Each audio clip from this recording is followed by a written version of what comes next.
Hey there everyone, and I thank you guys so much for tuning in to yet another episode of my orchid adventures with me, Maria Young. Okay, so you guys know that I've been working really quite feverishly trying to get my orchid garden in place all together and ready for the new grow season, and whoo-wee! What a job it has been. Okay folks, so in today's episode we're really going to be focused on the orchids that are quite rebel orchids. And I'm talking about the orchids that grow so wild and crazy. I mean totally out of control, growing massive, climbing here, there, and everywhere. And of course is not a good representation in the orchid community or in the orchid society. So indeed, I'm going to show you some tips on how to get them in control and behaving well. And I'm going to give you 3 examples of orchids that I am most definitely talking about. Okay folks, and here we have the Radicand Orchid, also known as the Epidendrum, and the Reed Orchid right here. And this orchid is so monstrous and quite wacky growing, to say the least, because she is growing here, there, and everywhere. Right now I have her cascading over some plants just to try to prop her up, but as you can see, she is not going to grow healthy this way. And if we go ahead and lift this particular one up right here, oh my. You see, she stands actually at about 5 feet tall. Quite crazy, right? And this right here, folks, can also be known as a very badly behaving orchid. And although she is quite beautiful and can bloom quite a unique blossom, she is also known for her atrocious way of growth. This orchid right here is known as the Magii, also known as the Scorpion Orchid, and the Arachnid. And I have actually seen this orchid growing in nature, at least pictures of it, and I have seen one that grew over 30 feet on a coconut tree. Like, oh my goodness. Again, just a very bad behaving orchid. And this orchid right here, folks, although appearing to be mild in nature, is actually quite a crazy grower and quite a ludicrous climber. She is known as the Vanda Taris, also known as the Miss Joaquim Orchid, and indeed needs something to hold her down and contain her. Such a wild girl. And hidden underneath this decked out trellis is indeed the Vanda Taris. And we have to find her a new location because she is not getting enough light to bloom. And if we take a close look within the trellis, you will see exactly what I'm talking about right there. There she is, just hiding away.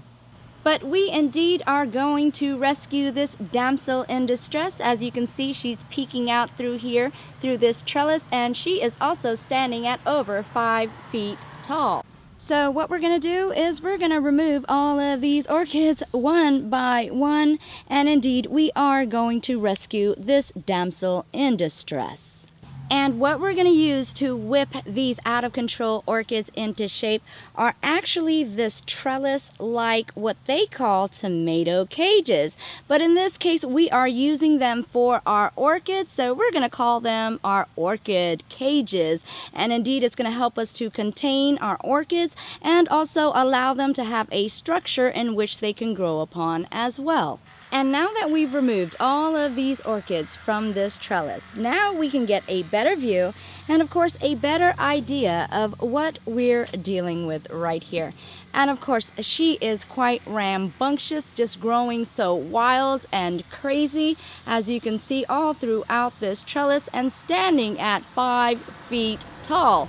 So indeed, I would say that it's about time to get her out of this prison right here and find her a new, loving, and very healthy home. What do you guys say, folks?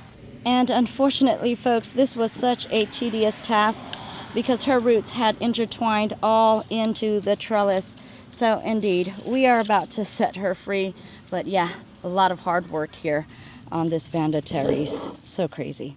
And here she is without the trellis. She can't even stand on her own. So So that's how important it is to get them within a place that they can grow on, climb on, and also just have them better contained. And this, my friend, is where the orchid cage comes in. We're going to go ahead and put this directly in the pot, and of course have all of the plants in the center, and we're also going to tie them down to the edges of this trellis or this orchid cage. And the bottom of the orchid cage, you're going to see these 4 sticks that need to be inserted into the pot. So it's actually going to be the smaller edge, and if you go to the top, that's where it begins to widen out. And because this Vanda teres is so long, we're going to actually have to insert this right into the trellis, right in the center, and bring the trellis down over it. And that's the way we're going to have to insert also this trellis into the pot.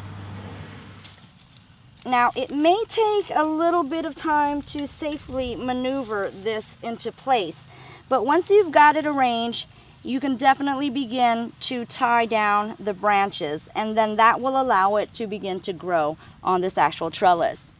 And once she is situated the way that we want her, all we have to do now is take a tie and go ahead and tie her into place. Just like that. And drum roll, please. Here she is in her own personal container and her personal orchid cage. Definitely a great new home for her, and I'm so happy because now I'm gonna move her in a sunny environment, and I'm just gonna sit and wait for her to bloom. Now, as you can see, she is no longer misbehaving, but instead she is contained, controlled, trained, and indeed such a good citizen within the orchid community. Bravo, oh gal, bravo. Okay, so 1 down and 2 more to go, and we're going to do the exact same thing to the other 2 orchids. Okay, folks, and this is our Radicand Orchid, also known as the Maggie Eye and the Scorpion Orchid. And as you can see now, it has its very own orchid cage as well. And if we take a look, I also just left those dead sticks in there. It was actually a dead tree, but I went ahead and left it in there just to allow it some more growing space or some more climbing room. And as you can see, if we take a close look at here, folks. Look. We have a whole lot of space for this Radicand Orchid to grow. So indeed, we are well prepared for this beautiful plant to grow and also blossom. And the last on our list is this Radicand Orchid, also known as the Epidendrum Orchid. And I have to say, this was quite a tedious task. As a matter of fact, this was the hardest one to actually repot and have that trellis or that cage put in there. Oh my, I can't even tell you how many sticks and stems have broken off. It was so sad. But if we take a look, indeed, it looks so much better, a lot more cleaner. And take a look here, folks. As I stated, this stands at 5 feet tall. Yeah, quite ridiculous. But indeed, she is more well behaved, and we are keeping her in line, and we can expect to see some beautiful cluster of orange flowers from this very hardy plant right here. And there you have it, folks. Now you see exactly how these orchid cages can really make a difference in the transformation of having some orchids that look pretty unruly to now having orchids that are very manageable, looking so well behaved and indeed well groomed. Hopefully, folks, this has given you more ideas on what you can do in your growth space. And of course, I thank you guys so much for tuning in to yet another orchid adventure with me, Maria Young.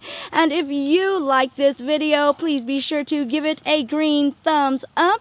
And also, if you want to stay tuned to the latest and greatest adventures, please be sure to subscribe.